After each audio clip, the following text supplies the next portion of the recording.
Now, I have one more book left for the Real Barenziah, Part 5.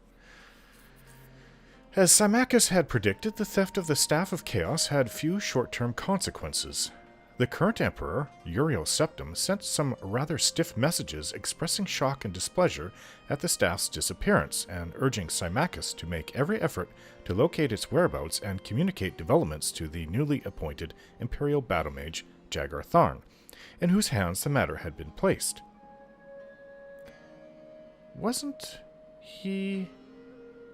Didn't he imprison the emperor? Yes, not very good hands to place all this. Tharn, Symmachus thundered in disgust and frustration as he paced about the small chamber where Barenziah, now some months pregnant, was sitting serenely, embroidering a baby blanket. Jagar Tharn, indeed. Aye, I wouldn't give him directions for crossing the street, not if he were a doddering old blind sot. What have you against him, love? I just don't trust that mongrel elf. Part dark elf, part high elf, and part the gods only knows what. All the worst qualities of his combined bloods, I'll warrant. He snorted. No one knows much about him. Claims he was born in the southern Valenwood of a wood elf mother. Seems to have been everywhere since. Barenziah sunk in the contentment of and lassitude of pregnancy, had only been humoring Symmachus thus far, but now she suddenly dropped her needlework and looked at him. Something had piqued her interest. Symmachus, could this Jagar Tharn have been the nightingale, disguised? Symmachus thought this over before replying. Nay, my love, human blood seems to be the one missing component in Tharn's ancestry. To Symmachus, Barenziah knew that was a flaw. Her husband despised wood elves as lazy thieves and high elves as effete intellectuals, but he admired humans, especially Bretons, for their combination of pragmatism, intelligence, and energy. Starting to like this Symmachus. The Nightingales of Ebenhart, of the Ra'atham clan, House Hlalu, the House of Mora in particular. I'll be bound. That house had human blood in it since her time. Ebenhart was jealous that the staff was laid here when Tiber Septim took the horn of summoning from us. Barenziah sighed a little. The rivalry between Ebenhart and Mournhold reached back almost to the dawn of Morrowind's history. Once the two nations had been one, all the lucrative mines held in fief by the Ra'athams, whose nobility retained the high kinship of Morrowind. Ebenhart had split into two separate city-states, Ebenhart and Mournhold. Really? Strange. When Queen Leanne's twin sons, grandsons of the legendary king Moralen, were left as joint heirs.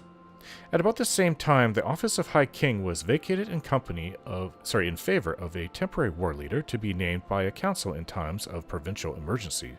Still, Ebenhart remained jealous of her prerogatives as the eldest city-state of Morrowind. First among equals was the phrase its rulers often quoted, and claimed that rightful guardianship of the Staff of Chaos should have been entrusted to its ruling house. Mournhold responded that the King Morlane himself had placed the staff in the keeping of the god Ifen, and Mournhold was unarguably the god's birthplace. Why not tell Jagar Tharn of your suspicions then? Let him recover the thing, as long as it's safe. What does it matter who recovers it, or where it lies? Symmachus stared at her without comprehension. It matters, he said softly after a while, but I suppose not that much, aye. He added, certainly not enough for you to concern yourself further with it. You just sit there and tend to your... And here he smiled at her wickedly. Embroidery. Barenziah flung the sampler at him. It hit Symmachus square in the face, needle, thumb, thimble, and all.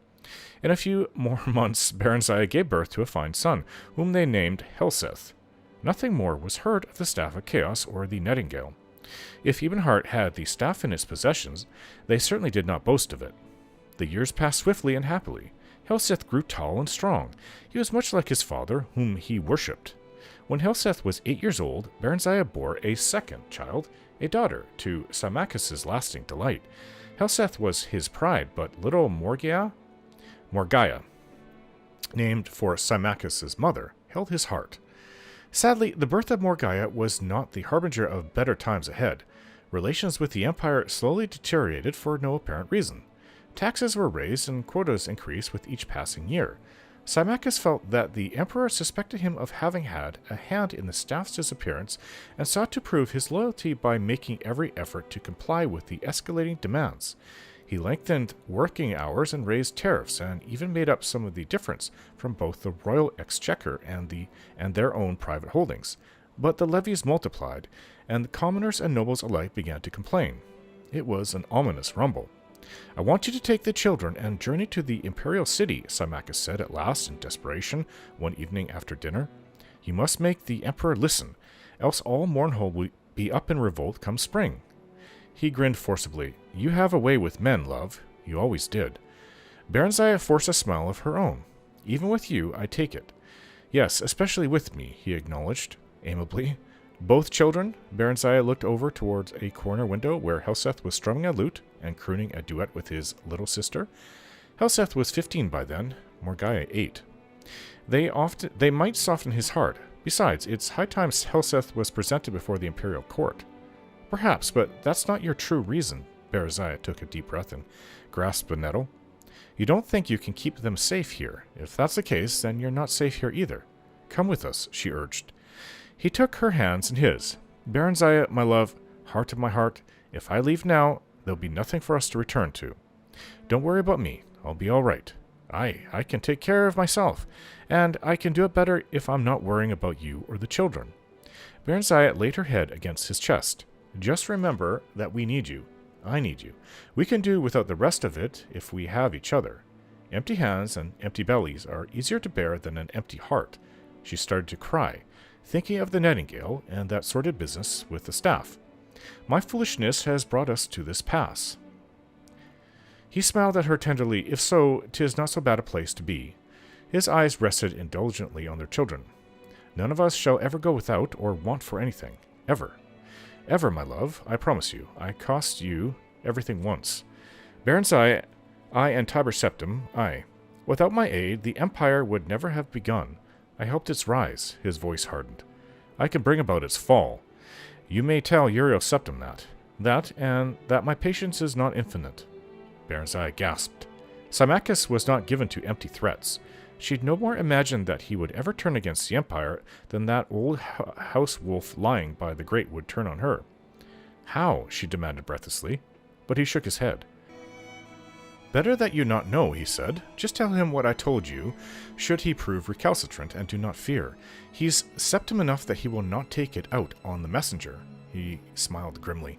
"For if he does, if he ever harms the least hair on you, my love, or the children, so help me all the gods of Tamriel, he'll pray that he hadn't been born.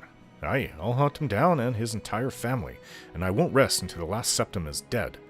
The red, dark elven eyes of Symmachus gleamed brightly in the ebbing firelight. "I plight you that oath, my love, my queen, my Barenziah." Barenziah held him as tight as she could, but in spite of the warmth in his embrace, she couldn't help but shiver. I don't think he lives, actually, if I remember right. My history. Barenziah stood before the Emperor's throne, trying to explain Mournhold's straits. She'd waited weeks for an audience with Uriel Septim, having been fobbed off on this pretext or that. His Majesty is indisposed, and urgent matter demands His Excellency's attention. "I am sorry, Your Highness. There must be some mistake. Your appointment is for next week." "No, see," and now it wasn't even going well. The Emperor did not even make the slightest pretense at listening to her. He hadn't invited her to sit, nor had he dismissed the children. Helseth stood still as a carven image, but little Morgaya had begun to fuss. The state of her own mind didn't help her any. Shortly upon arrival at her lodgings, the Mournholdian ambassador to the imperial city had demanded entry, bringing with him a sheaf of dispatches from Symmachus. Bad news, and plenty of it. The revolt had finally begun. The peasants had organized around a few disgruntled members of Mournhold's minor nobility and were demanding Symmachus step down and hand over the reins of government. Only the Imperial Guard and a handful of troops whose families had been retainers of Barenziah's house for generations stood between Symmachus and the rabble. Hostilities had already broken out, but apparently Symmachus was safe and still in control. Not for long, he wrote. He entreated Barenziah to try her best with the Emperor, but in any case, she was to stay in the Imperial City until he wrote to tell her it was safe to go back home with the children. Yes, it may not be the Emperor that she's dealing with. She had tried to barge her way through the Imperial bureaucracy with little success. And to add to her growing panic, all news from Mournhold had come to a sudden stop.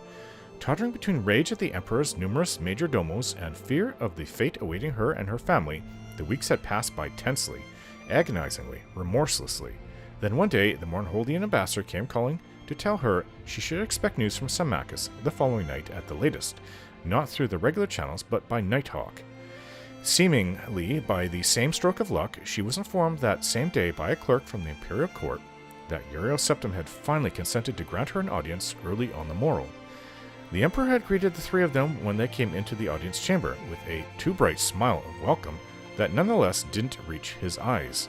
Then, as she presented her children, he had gazed at them with a fixed attention that was real yet somehow inappropriate.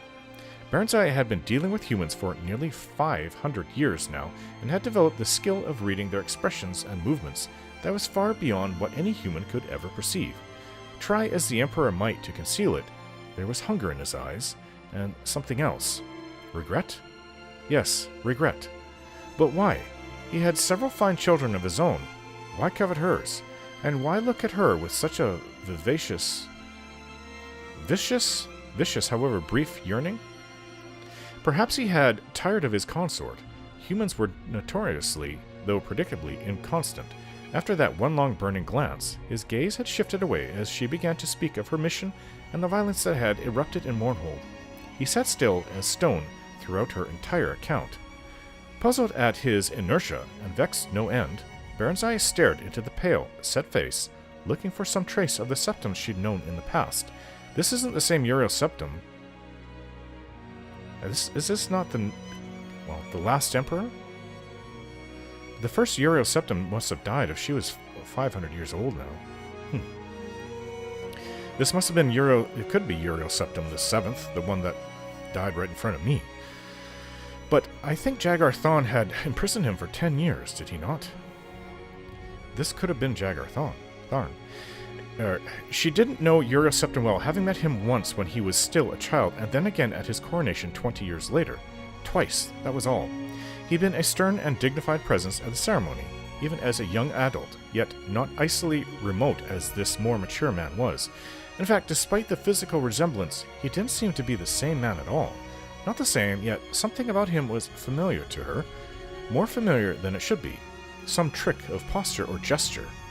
Suddenly she felt very hot, as if lava had been poured over her. Illusion.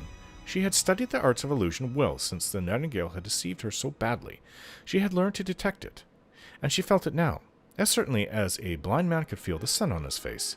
Illusion. But why? Her mind worked furiously, even as her mouth went on reciting details about Mournhold's troubles. Vanity?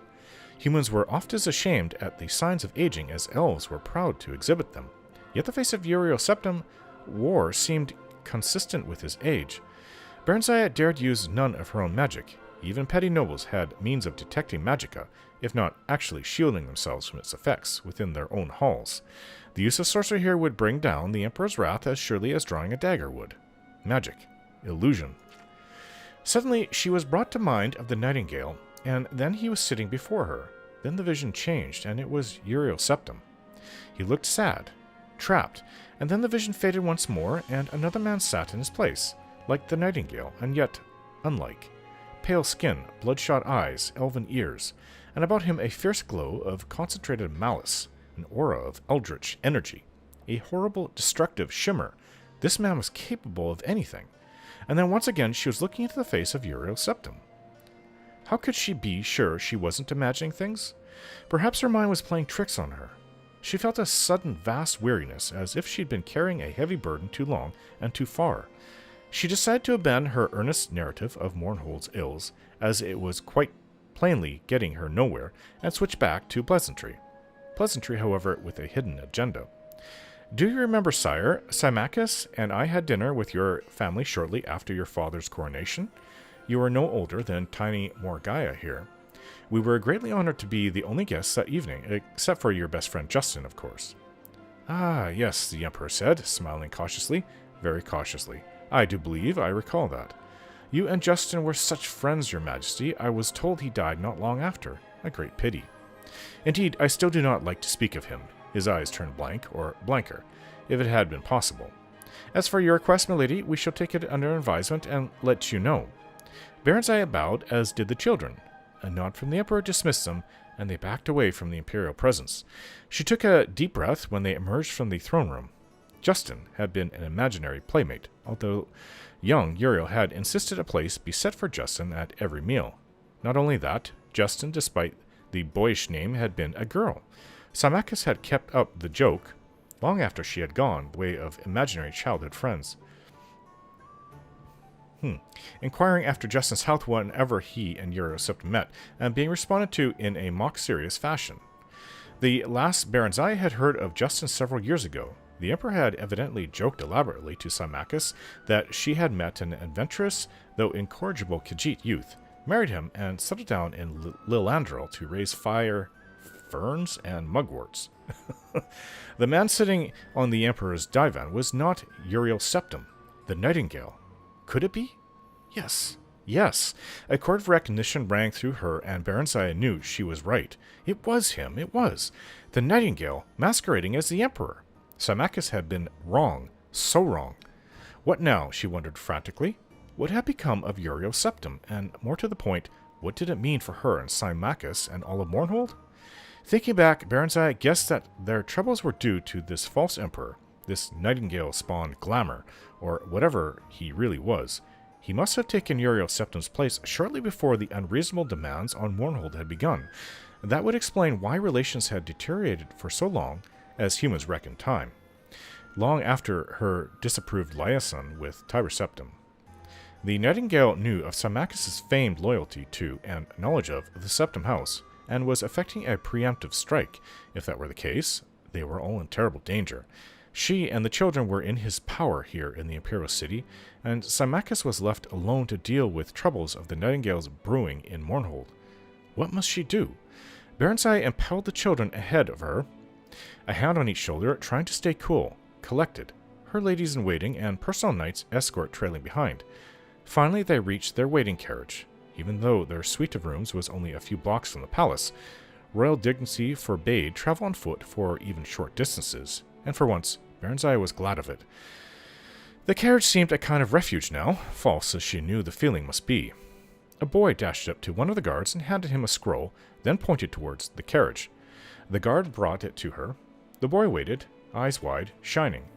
The epistle was brief and complimentary, and simply inquired if King Eadward of Wayrest of the province of High Rock might be granted an audience with the famed Queen Barenziah Mournhold, as he had heard much of her and would be pleased to make her acquaintance. Barenziah's first impulse was to refuse. She wanted only to leave the city. Certainly she had no inclination toward any dalliance with a dazzled human. She looked up, frowning, and one of the guards said, "Milady, the boy says his master awaits your reply yonder." She looked in the direction indicated and saw a handsome elderly man on horseback, surrounded by a half-dozen courtiers and cavaliers. He caught her eye and bowed respectfully, taking off a plumed hat. "Very well," Barenziah said to the boy on impulse. "Tell your master he may call on me tonight, after the dinner hour." King Eadward looked polite and grave, and rather worried, but not in the least love-struck. At least that was something, she thought pensively. Barenziah stood at the tower window, waiting. She could sense the familiar's nearness, but though the night sky was clear as day to her eyes, she could not yet see him. Then suddenly he was there, a swift-moving dot beneath the wispy night clouds. A few more minutes, and the great nighthawk finished its descent, wings folding, talons reaching for her thick leather armband. She carried the bird to its perch, where it waited, panting, as her impatient fingers felt for the message secured in a capsule on one leg. The hawk drank mightily from the water till when she had done, then ruffled its feathers and preened, secure in her presence. A tiny part of her consciousness shared its satisfaction at a job well done, mission accomplished, and rest earned. Yet beneath it all was unease. Things were not right, even to its humble avian mind. Her fingers shook as she unfolded the thin parchment and pored over the cramped writing. Not Symmachus's bold hand. Barenziah sat slowly, fingers smoothing the document while she prepared her mind and body to accept disaster calmly, if disaster it would be. Disaster it was. The Imperial Guard had deserted Symmachus and joined the rebels. Symmachus was dead. The remaining loyal troops had suffered a decisive defeat. Symmachus was dead. The rebel leader had been recognized as King of Mournhold by Imperial envoys. Symmachus was dead. Barenziah had the children had been declared traitors to the Empire and a price set on their heads. Symmachus was dead. So the audience with the Emperor earlier that morning had been nothing but a blind, a ruse, a charade. The Emperor must have already known. She was just being strung along, told to stay put, take things easy. Milady Queen, enjoy the Imperial City and the delights it has to offer. Do make your stay as long as you want. Her stay? Her detention, her captivity, and in all probability her impending arrest. She had no delusions about her situation. She knew the Emperor and his minions would never let her leave the Imperial City, ever again. At least, not alive. Symmachus was dead. Milady? Barenziah jumped, startled by the servant's approach. What is it? The Breton is here, milady, King Eadwire, the woman added helpfully, noting Barenziah's incomprehension. She hesitated. Is there news, milady? She said, nodding towards the Nighthawk. Nothing that will not wait, Barenziah said quickly, and her voice seemed to echo in the emptiness that suddenly yawned like a gaping abyss inside her. See to the bird. She stood up, smoothed her gown, and prepared to attend on her royal visitor. She felt numb as the stone walls around her, numb as the quiescence of the night air, numb as a lifeless corpse. Symmachus was dead! King Eadwire greeted her gravely and courteously, if a bit fulsomely. He claimed to be a fervent admirer of Symmachus, who figured prominently in his family's legends. Gradually he turned the conversation to her business with the Emperor. He inquired after details, and asked if the outcome had been favorable to Mournhold. Finding her non-committal, he suddenly blurted out, Milady, Queen, you must believe me, the man who claims himself the Emperor is an impostor. I know it sounds mad, but No, Barenziah said with sudden decisiveness. You are entirely correct, my Lord King. I know. Eadwire relaxed into his seat for the first time, eyes suddenly shrewd. You know. You're not just humoring someone you might think a madman. I assure you, my lord, I am not. She took a deep breath. And who do you surmise is dissembling as the Emperor? The Imperial Battlemage Jagar Tharn. Ah, my Lord King, have you perchance heard of someone called the Nightingale? Yes, milady. Matter of fact, I have. My allies and I believe him to be one and the same man as the renegade Tharn. I knew it. Barenziah stood up and tried to mask her upheaval. The Nightingale. Jagar Tharn. Oh, but the man was a demon, diabolical and insidious, and so very clever. He had contrived their downfall seamlessly, perfectly. Symmachus, my Symmachus. Eadwire coughed diffidently. Milady, we need your aid. Barenziah smiled grimly at the irony. I do believe I should be the one saying those words, but go on, please. Of what assistance might I be, my Lord King? Quickly the monarch outlined a plot. The mage Rhea Silmain, of late apprentice to the vile Jagar Tharn, had been killed and declared a traitor by the false emperor. Yet she had retained a bit of her powers and could still contact a few of those she had known well on the mortal plane. She had chosen a champion who would undertake to find the Staff of Chaos, which had been hidden by the traitorous sorcerer in an unknown site. This champion was to wield the staff's power to destroy Jagar Tharn, who was otherwise invulnerable, and rescue the true emperor being held prisoner in another dimension. However, the champion, while thankfully still alive, now languished in the imperial dungeons. Tharn's attention must be diverted while the chosen one gained freedom with Rhea's spirit's help. Barenziah had the false emperor's ears, and seemingly his eyes. Would she provide the necessary distraction? I suppose I could obtain another audience with him, Barenziah said carefully, but would that be sufficient? I must tell you that my children and I have just recently been declared traitors to the Empire. In Mournhold, perhaps, milady, and Morrowind, things are different in the Imperial City and the Imperial Province. The same administrative morass that makes it near impossible to obtain an audience with the Emperor and his ministers also quite assures that you would never be unlawfully imprisoned or otherwise punished without benefit of due legal process. In your case, milady, and your children's, the situation is further exacerbated by your royal rank. As queen and heirs apparent, your persons are considered inviolable, sacrosanct, in fact. The king grinned. The imperial bureaucracy, milady, is a double-edged claymore. So at least she and the children were safe for the time being. Then a thought struck her. My Lord King, what did you mean earlier when you said I had the false emperor's eyes, and seemingly at that? Eadwire looked uncomfortable. It was whispered among the servants that Jagar Tharn kept your likeness in a sort of shrine in his chambers. I see. Her thoughts wandered momentarily to that insane romance of hers with the Nightingale. She had been madly in love with him. Foolish woman. And the man she had once loved had caused to be killed the man she truly did love. Loved. He's gone now. She still couldn't bring herself to accept the fact that Symmachus was dead. But even if he is, she told herself firmly, my love is alive and remains. He would always be with her. As would the pain of living the rest of her life without him. The pain of trying to survive each day, each night, without his presence, his comfort, his love. The pain of knowing he would never see his children grow into a fine pair of adults who would never know their father. How brave he was, how strong, how wonderful, how loving, especially little Morgaya. And for all you have done to my family, Nightingale, you must die. Does that surprise you? Edwire's words broke into her thoughts. What surprise me? Your likeness in Tharn's room. Oh, her features set imperfectly. Yes and no. Edwire could see from her expression that she wished to change the subject. He turned once again to their plans. Our chosen one may need a few days to escape, milady. Can you gain him a bit more time? You trust me in this, my lord king? Why? We are desperate, milady. We have no choice. But even if we did, why, yes, I would trust you. I do trust you. Your husband has been good to my family over the years. The Lord Symmachus is dead. What? Barenziah related the recent events quickly and coolly. My lady queen, but how dreadful! I'm so sorry.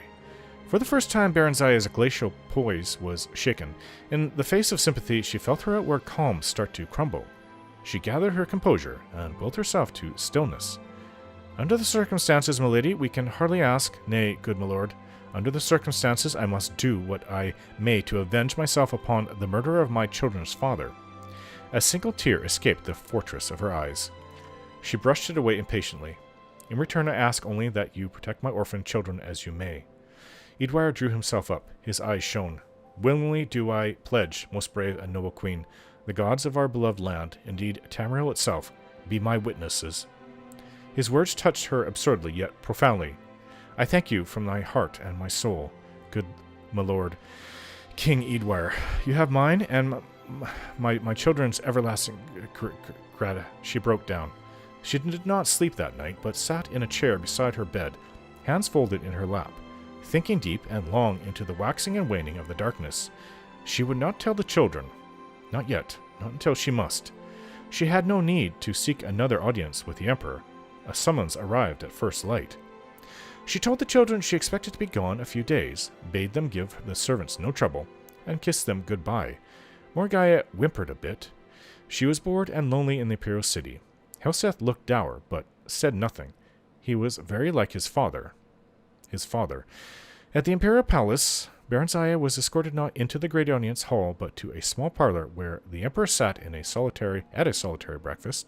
He nodded a greeting and waved his hand toward the window. Magnificent view, isn't it? Barenziah stared out over the towers of the great city. It dawned on her that this was the very chamber where she'd first met Tiber Septim all those years ago, centuries ago. Tiber Septim, another man she had loved. Who else had she loved? Symmachus, Tiber Septim, and Straw. She remembered the big blonde stable boy with sudden and intense affection. She never really realized it till now, but she had loved Straw. Only she had never let him know. She had been so young then. Those had been carefree days, halcyon days, before everything.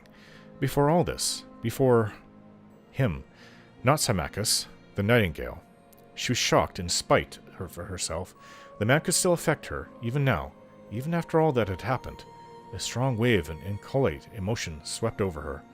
She turned back at last. Ura Septim had vanished, and the Nightingale sat in his place. You knew, he said quietly, scanning her face. You knew. Instantly. I wanted to surprise you. You might at least have pretended. Barenziah spread her arms, trying to pacify the maelstrom churning deep inside her. I'm afraid my skill at pretense is no match for yours, my liege. He sighed. You're angry.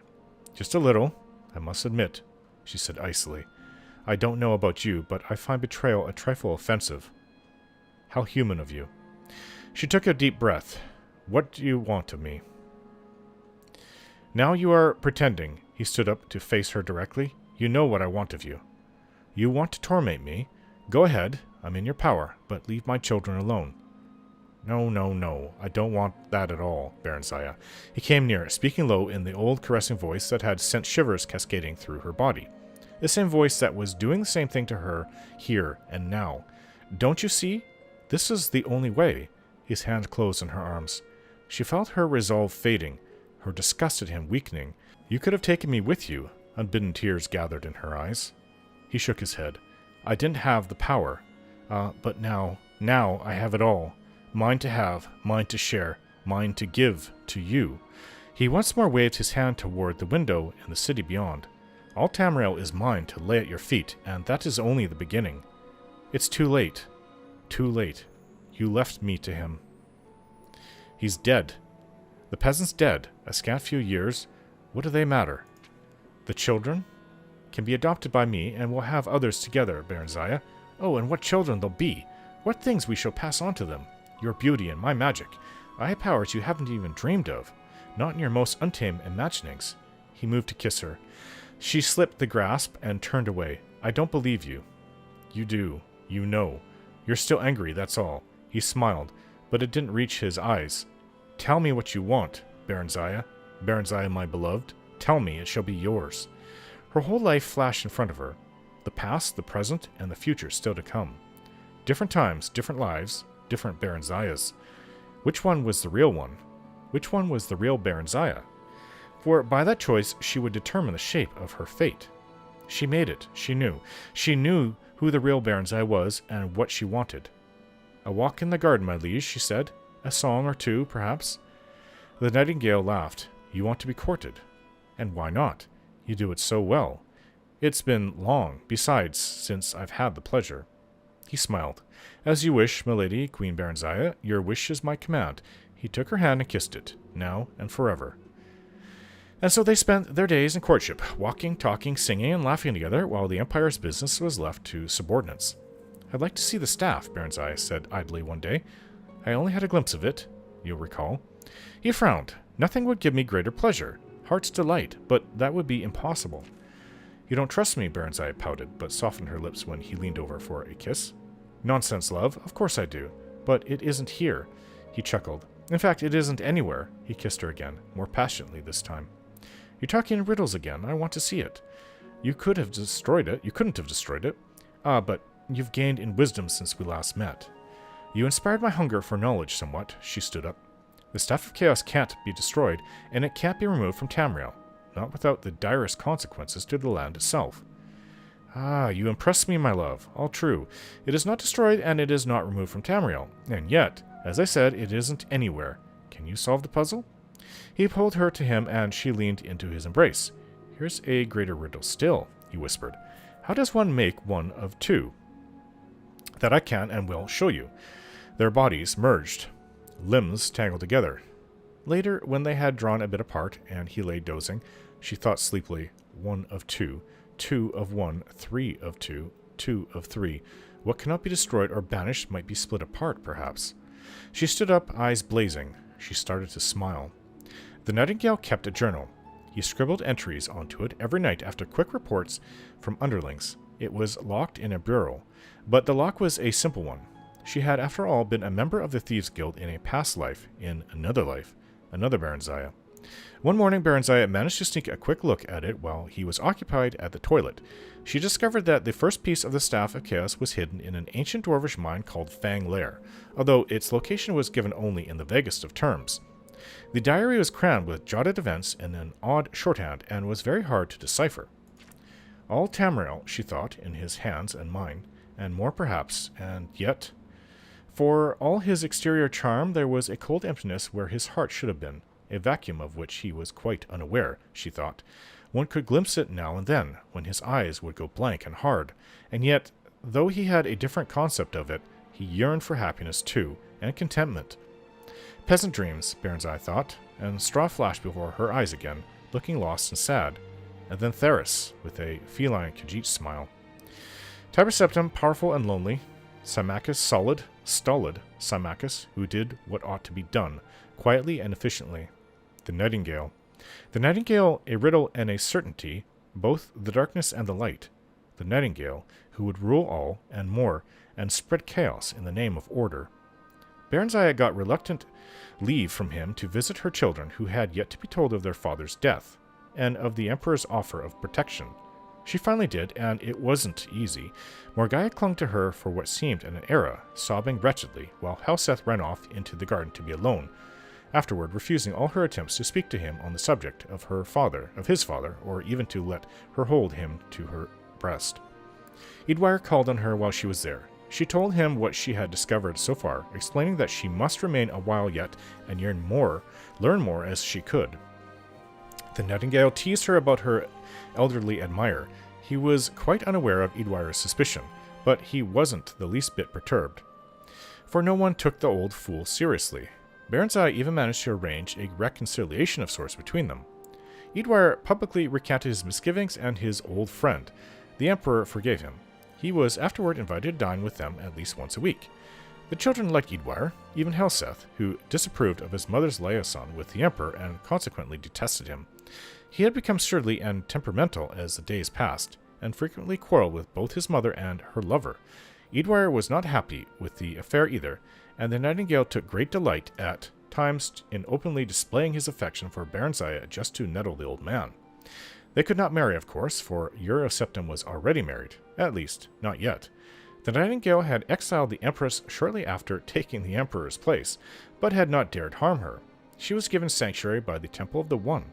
It had been given out that she was suffering from ill health, and rumors had been circulated by the Nightingale's agents that she had mental problems.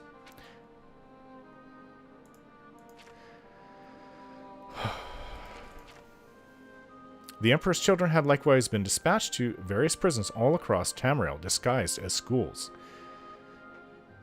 "She'll grow worse in time," Nightingale said carelessly, referring to the Empress, and eyeing Barenziah's swollen breasts and swelling belly with satisfaction. "As for their children, well, life is full of hazards, isn't it? We'll be married. Your child will be my true heir." He did want the child. Barenziah was sure of that. She was far less sure, however, of his feelings for her. They argued continuously now, often violently, usually about Helseth, whom he wanted to send away to school in Somerset Isle, the province farthest from the imperial city. Barenziah made no effort to avoid these altercations. The Nightingale, after all, had no interest in a smooth, unruffled life, and besides, he thoroughly enjoyed making it up afterward. Occasionally, Barenziah would take the children and retreat to their old apartment, declaring she wanted no more to do with him. But he would always come to fetch her back, and she would always let herself be fetched back. It was inevitable, like the rising and setting of Tamriel's twin moons. She was 6 months pregnant before she finally deciphered the location of the last staff piece, an easy one, since every dark elf knew where Mount of Dagoth-Ur was. When she next quarreled with the Nightingale, she simply left the city with Eadwire and rode hard for High Rock and Wayrest. The Nightingale was furious, but there was little he could do. His assassins were rather inept, and he dared not leave his seat of power to pursue them in person, nor could he openly declare war on Wayrest. He had no legitimate claim on her or her unborn child. True to form, the imperial city's nobility had disapproved of his liaison with Barenziah, as they had so many years ago of Tiber Septims, and were glad to see her go. Wayrest was equally distrustful of her, but Eadwire was fanatically loved by his prosperous little city-state, and allowances were readily made for his eccentricities. Barenziah and Eadwire were married a year after the birth of her son by the Nightingale. In spite of this unfortunate fact, Eadwire doted on her and her children. She, in turn, did not love him, but she was fond of him, and that was something. It was nice to have someone, and Wayrest was a very good place for children to grow up, while they waited, and bided their time, and prayed for the champion's success in his mission. Barenziah could only hope that he wouldn't take very long. Whoever this unnamed champion was, she was a dark elf, and she had all the time in the world. All the time, but no more love left to give, and no more hatred left to burn. She had nothing left, nothing but pain and memories, and her children. She only wanted to raise her family and provide them a good life, and be left to live out what remained of hers. She had no doubt it was going to be a long life yet, and during it she wanted peace and quiet and serenity, of her soul as well as of her heart. Peasant dreams. That was what she wanted. That was what the real Barenziah wanted. That was what the real Barenziah was. Peasant dreams. Pleasant dreams. And I guess that's the end of the Real Barenziah, the final book. That was very long, actually. Probably longer than any of the other books, I'm sure of that, but maybe twice as long as the shortest one.